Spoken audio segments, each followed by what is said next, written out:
सुधा समाधान।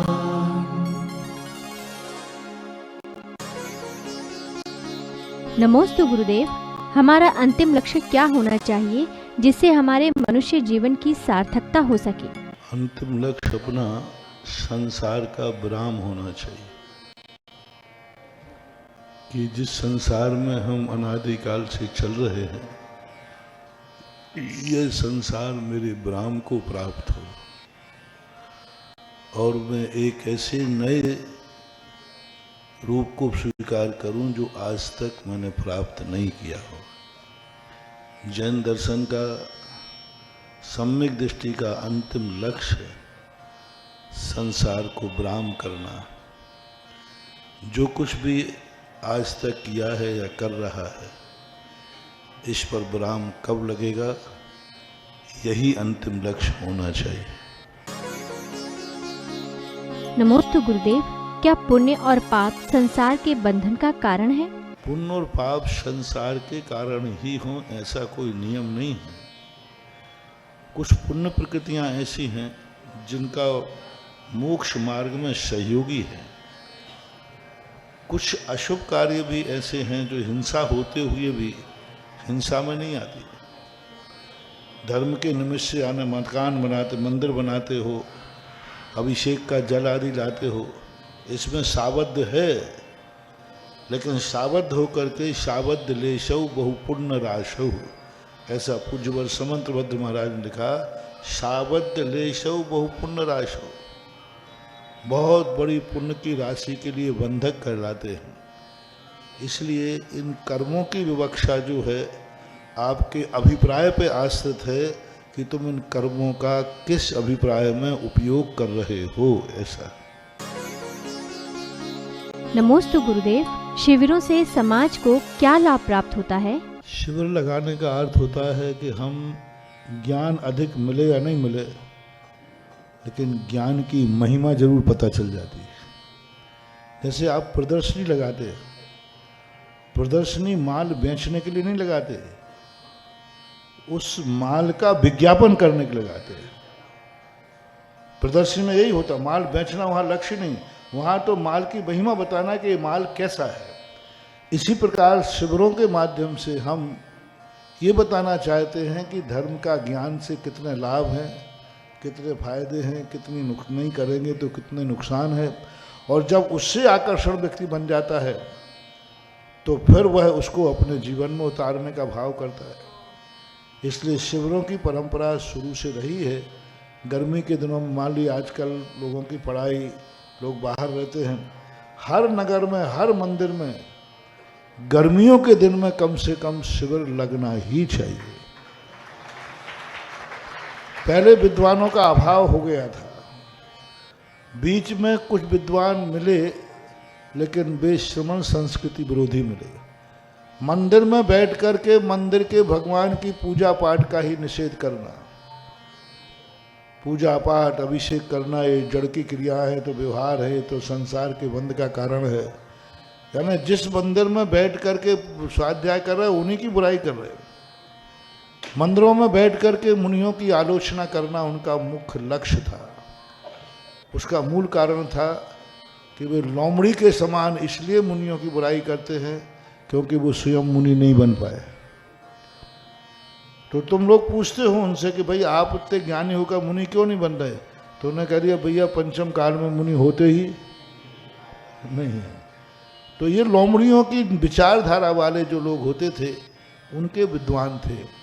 लेकिन इस समय श्रमण संस्कृति संस्थान सांगानेर ने ये दोनों की अभाव की पूर्ति कर दी।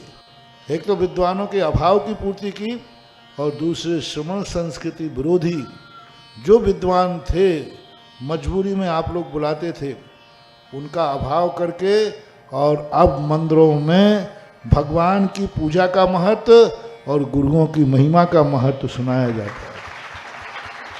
इसलिए सारे भारत के लोगों को गर्मी के दिनों में 8 दिन, 15 दिन, 1 महीने, 2 महीने, जितना भी आपकी स्थितियां हैं, आप शिविर जरूर लगाइए और जो संस्थान है वहाँ से आप संपर्क कीजिए और वो आपको विद्वान देंगे। आपको किताब भी देंगे, शास्त्र भी देंगे, विधि भी बताएंगे, और आपकी जब सुविधा पड़े तो उस रूप में पिछली बार बहुत सारे भारत में शिविर लगे थे, जहाँ जहाँ शिविर लगे थे वहाँ वहाँ पुनः इस बार शिविर लगना है। ऐसा एक भी शिविर स्थान नहीं छूटे कि जहाँ पर शिविर न लगे, और सब लोगों को अपने यहाँ से अभी से स्पेशल बना लीजिए पहले से ही, और पंचायत निर्णय करें कि हम 15 दिन का 10 दिन का शिविर लगाएंगे, और विषय जो है आप लोगों की शिक्षा के ऊपर चयन करें। यही आज इस व्यस्त जीवन में प्रतिदिन हमेशा नहीं कर सकते हैं, तो शिविर के माध्यम से और कोई ज्ञान होवे नहीं होवे ये तो पता चल जाएगा कि जैन दर्शन में भी कोई शास्त्र है, नाम भी पता चलता है, तो बहुत बड़ी चीज। सारे स्नातकों की भले स्नातकों की तो बात हमने कही है। अब देखो श्रवण संस्कृत संस्थान किसका नाम है? स्नातकों के समूह का नाम ही श्रवण संस्कृत संस्थान है, क्योंकि ये उन्हीं के लिए खोला गया है। श्रवण संस्कृति समर्थक विद्वानों के लिए ही खोला गया है। अरे स्नातक लोग, जैसे आप लोग क्यों पढ़ाई करते हैं, अध्ययन क्यों करते हैं? आजीविका के लिए, परिवार चलाने के लिए, यही होता है। 5 साल तक हमने या समाज ने आपको श्रवण संस्कृत संस्थान में क्यों पढ़ाया? इसलिए पढ़ाया था कि पढ़ने के बाद आपका जॉब क्या है। यदि आपने पूरी पढ़ाई करने के बाद यदि आपको ना तो नौकरी मिली ना व्यापार मिला, तो आप अपने आप को वो पढ़ाई सार्थक है कि व्यर्थ गई और बेरोजगार हो। इसी प्रकार 5 साल संस्थान में पढ़ने के बाद आपका जॉब क्या है? शिविर लगाना, 10 लाख क्षण पर में प्रोशन करना। संस्थान से निकलने के बाद यदि ये जॉब नहीं किया गया तो तुम बेरोजगार हो, तुम्हारा पढ़ना बेकार गया और हमारा आशीर्वाद देना बेकार गया, और समाज की भी भावनाओं का कुठाराघात हुआ। जो श्रवण संस्कृत संस्थान में पढ़ने के बाद यदि उसका जो जॉब है, वो जॉब नहीं कह रहा हूँ, शिविर लगाना, 10 लाख क्षण पर जाना, जहाँ तुम रहते हो वहाँ शाम को गद्दी करना, स्वाध्याय कराना, यही तुम्हारा जॉब है। और संस्थान में पढ़ने का सबसे बड़ा जॉब है। यदि ये तुम कर रहे हो तो तुम्हें 3 दुआएं मिलेंगी। पहली दुआ संस्थान देगा, दूसरी दुआ मैं दूंगा, तीसरी दुआ जिसकी तुमने रोटी खाई है वो दातार देगा। और बेटा यदि तुमने ये नहीं किया तो अब तुम ही बोल दो, मेरा बोलना अच्छा नहीं लगेगा। 3 लोगों की बद्दुआएं तुम्हारे साथ रहेंगी। संस्थान कहेगा कि इस छोकरे को मैंने पढ़ाया, मेरे कमरे में रहा, यहाँ रहा, और आज ये किसी काम नहीं आया। जैसे माँ बाप होते ना, माँ बाप को, बेटे को तुमने खूब पढ़ाया, सब कुछ किया, बहुत भावना की, और वो तुम्हारे काम नहीं आया, तुम्हें क्या लगता है? बुरा लगता है। ऐसे ही संस्थान से पढ़ करके तुमने नहीं किया तो संस्थान कहेगा, मैं भी कहूँगा मैंने 5 साल तक इसको आशीर्वाद दे दे करके बेकार गया मेरा। और जिन्होंने भावनाओं से तुम्हें रोटी खिलाई है, इनकी बद्दुआ तुम संभाल नहीं पाओगे, क्योंकि उन्होंने इसी भावना से खिलाई थी। कोई तुम उनके रिश्तेदार नहीं थे, कोई मेहमान नहीं थे। मात्र 5 वर्ष तक तुम्हें निःशुल्क उन्होंने बनौटे में भोजन कराया, संस्थान में रह करके लगाया। उनका एक ही भावना था कि 5 साल यहाँ पढ़ेगा तो कल समाज में जाकर जिनवाणी का प्रचार करेगा, शिविर आदि लगाएगा। यदि ये तुमने नहीं किया तो बद्दुआ भी मिलेगी, ध्यान रखना। फिर वो तुम्हें उसकी रोटियां लौटाना पड़ेंगी, ऐसे नहीं लौटेंगे। हाँ, मैं ब्याज के ऐसे नहीं लौटेंगे कि तुम लाके दे दो, वो तो कर्म चुकाएगा। इसलिए मेरा कहना है, मैं साधुओं से भी हमेशा कहता हूँ, ये श्रावक की रोटियां हैं, उसने जिस भावना से दी हैं, यदि तुम उस भावना को पूरा नहीं किया तो ध्यान रखना उसने मुनि बान के दी हैं और मुनि बना के वसूल करेगा। मुनि मान के दी हैं, किस भावना से दी हैं वो आप सबको मालूम है। महाराज धर्म ध्यान करें। और नहीं हुआ ऐसे ही संस्थान में तुम्हें 5 साल तक पढ़ाया है, किस भावना से सारी समाज ने तुम्हें पढ़ाया है, किस भावना से तुम्हें पैर पे खड़ा किया, किस भावना से उन्होंने अपने लाखों करोड़ रुपया खर्च किए। यदि वो भावना पूरी नहीं किया तो ये कर्ज के रूप में तुम्हारे लिए कहीं ना कहीं नुकसान पहुंचाएगा। इसलिए सारे स्नातकों को मेरा कहना है कि वह जो तुमने पढ़ाई की है, शिविर लगाकर प्रवचन आदि कर कर अपनी जॉब को ज्वाइन करो, अपना कर्तव्य पूरा करो। नमोस्तु गुरुदेव, हम महिलाओं को शाम के भक्तामर और आरती की विधि बताएं। बहुत अच्छा है। देखो, प्रातःकाल महिलाओं को थोड़ी स्थितियां अनुकूल नहीं बनती हैं क्योंकि गृहस्थी के कार्य। शाम को हमने महिलाओं को 2 कार्य दिए हैं। एक कार्य दिया है 12 वर्षीय कोर्स 12 वर्ष, दोपहर में आप 1 घंटे निकालें और अपना अध्ययन करके क्लास में। दूसरी भक्ति के रूप में जो आपने प्रश्न किया है, तो इस प्रकार की जो स्थितियां बनती हैं, तो राजस्थान में तो प्राय बहुत सारे मंदिरों में शाम की आरती का शुरुआत हुई है। तो आपके यहाँ शाम को महिलाएं फ्री रहती हैं, बाजारों में घूमती हैं, इधर उधर जाती हैं। देखो, ललितपुर के अंदर शाम को सारे लोग शाम को भूल गए जो शाम को बैठ के थी। जैनी लोग शाम को अंतु करते हैं और बस यहाँ वहाँ बैठ के तख्तों पर और गैस निकालते रहते हैं, एक दूसरे की बुराई करते रहते हैं। हाँ, इनका काम है बस इसकी बुराई आज के। इन सब चीज़ों का प्रपंच मिटा करके शाम को सामूहिक भक्तांबर आरती करो, 48 दीपक जलाओ, भक्तांबर का 1-1 श्लोक पढ़ो, 1-1 रिद्धि को प्रज्वलित करो और पूरा भक्तांबर करके एक आरती आप यहाँ करिए। आदिनाथ धाम में भी और पारसनाथ धाम में भी यह कार्य शुरू होना चाहिए।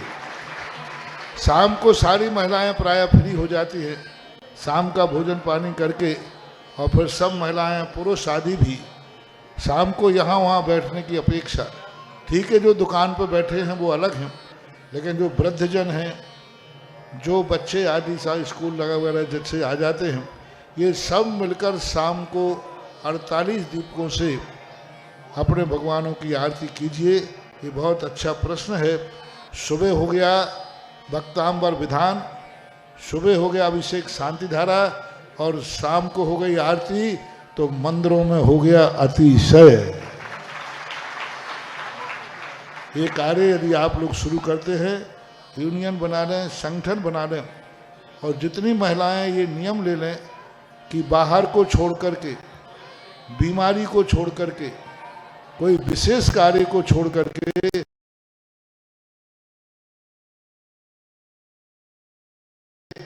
हम उसी दिन शाम को सामूहिक आरती में उपस्थित रहेंगे। यदि आप लोग जो जिस मंदिर से रिलेटेड हैं ये नियम ले लेते हैं तो आप शुरू कर सकते हैं, पर टूटना नहीं चाहिए, नियम निरंतर चलते रहना चाहिए। मुश्किल से सारा पढ़ने में 45 मिनट का समय लगता है। 45 मिनट बोली आदि मान लो तो 1 घंटे के अंदर ये शाम का माहौल यदि बन गया मंदिरों में, तो इसके बहुत लाभ हैं कि प्रवचन में कभी आएगा तो बता दूंगा कि शाम को मंदिर क्यों जाना चाहिए, शाम के मंदिर जाने का क्या फल है। बहुत बड़ी चीज़ है। प्रश्न है, आप शुरू कर सकते हैं और करना चाहिए। आप लोग बस सबसे है कि आप लोगों को नियम लेना पड़ेगा। विशेष परिस्थिति को छोड़ करके हम प्रतिदिन भगवान के भक्तांबर की आरती में शामिल होंगे तो ये काम हो सकता। नमोस्तु गुरुदेव, औरा क्या होता है और ये कितना बड़ा होता है? होरा एक अपने मनोवर्गणाओं का होता है, क्योंकि 24 घंटे अपने शरीर में से कोई ना कोई वर्गणाएं निश्चित होती हैं। वो शरीर से भी होती हैं, विचारों की भी होती हैं, वचनों की भी होती हैं और काया से भी होती है। तो काया का होरा बनता है और काया के साथ जब विचार उसके साथ ताकतवर मिल जाते हैं तो वही होरा डबल हो जाता है।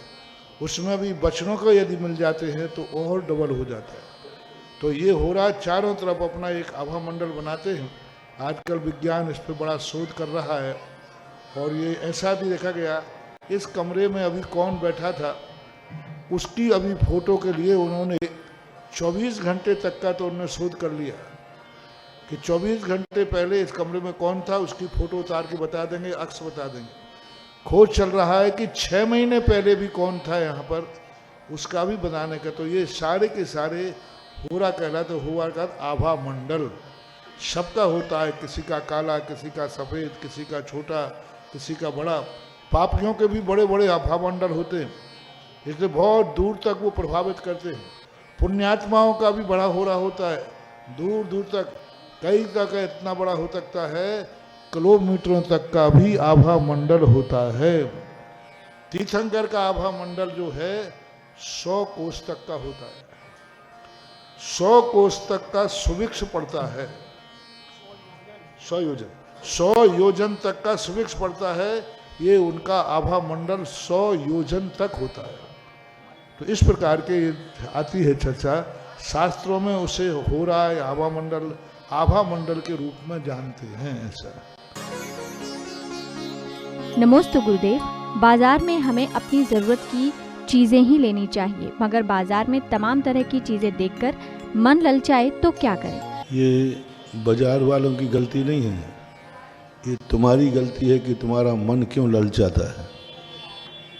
वो तो व्यापारी है, बेचने वाला तो अपनी बात बेचेगा, वो तो जिस तरीके से पैसे कमाने का तरीका है वो करेगा।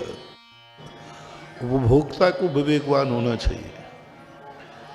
कोई दुकान के पास जाकर कोई कहे कि भाई तुम हमें एक चोखा नारियल देना, तो दुकानदार कहता मैं तो सारे चोखे ही रखे हूँ।